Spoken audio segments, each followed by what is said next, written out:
एक गांव में टॉम पक्षी अपने परिवार के साथ रहता था। टॉम के एक किराने की दुकान गांव के सबसे बड़ी दुकान थी। वह दुकान काफ़ी अच्छी चलती थी क्योंकि टॉम के दुकान पर हर चीज़ अच्छी क्वालिटी की मिलती थी। टॉम के दुकान से अच्छी कमाई होती थी। उसका घर भी गांव का सबसे अच्छा और बड़ा घर था और घर में किसी चीज़ की कमी नहीं थी। परंतु टॉम कभी भी अपने दुकान से किसी को उधार पर या मुफ्त में कोई भी चीज़ नहीं देता था, चाहे कोई भी पक्षी कितना मजबूर क्यों ना हो या कोई भी गरीब पक्षी बिना पैसे के कुछ मांगने आता, पर टॉम बिना पैसे के कोई भी सामान नहीं देता था।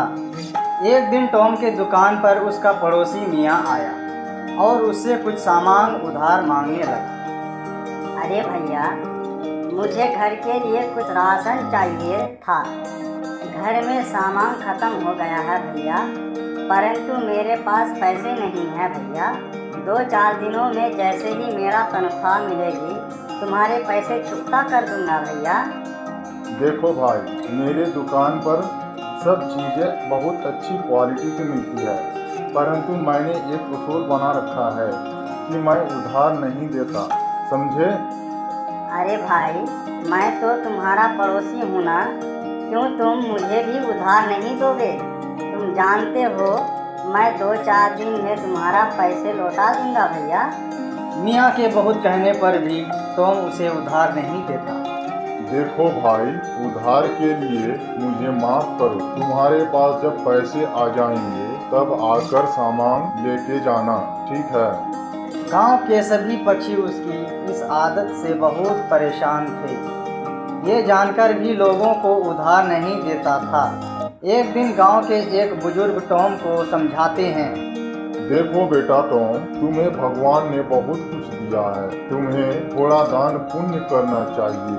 बेटा, यदि तुम बड़े बड़े दान नहीं कर सकते, कम से कम अपने दुकान पर आने वाले ग्राहकों को उधार पर सामान देकर मदद कर दो।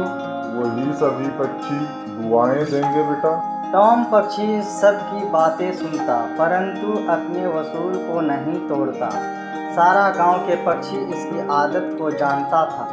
वही दूसरी ओर गांव के दूसरे छोर पर धर्मशाला थी। धर्मशाला में कई भूखे चिड़िया आती और वहां पेट भर खाना मिलता।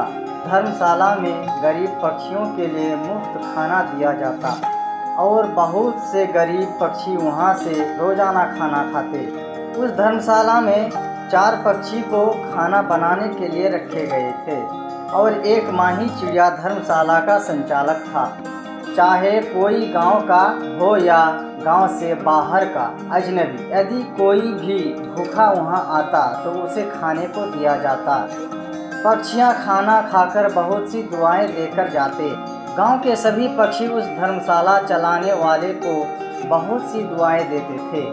अरे भैया, भला हो इस धर्मशाला चलाने वालों का कि न जाने कितने भूखे पक्षियों का खाना खाने के बाद उसे दुआएं देते हैं। हे भगवान, उसका भला करे। माही उस धर्मशाला का देख रेख करते। टॉम का बेटा टूना गांव के स्कूल में 10वीं कक्षा में पढ़ता था। टॉम ने घर में कोई कमी नहीं रखी थी, परंतु उसकी बीवी माया और बेटा टूना उससे इस बात से नाराज रहते थे कि वह इतना पैसा होते हुए भी किसी प्रकार का दान नहीं करता। टूना अपनी माँ से कहता है, माँ, भगवान ने पापा को कितना पैसा दिया है, उन्हें चाहिए कि थोड़ा बहुत दान किया करें। गांव के लोग उनके बारे में उल्टी सीधी बातें करते हैं। हाँ बेटा, मैं भी उन्हें कई बार समझा चुकी हूँ, परंतु वह मेरी बात बिल्कुल नहीं सुनते। अब देखो, गांव के छोर पर जो धर्मशाला है, वहाँ कितना दान पुण्य जाता है। कितने भूखे पक्षियाँ रोजाना खाना खाते हैं। उतना दान ना सही, परंतु थोड़ा बहुत दान तुम्हारे पिताजी को करना चाहिए। इससे पक्षियों की दुआएं मिलती है और कितना नाम होता है।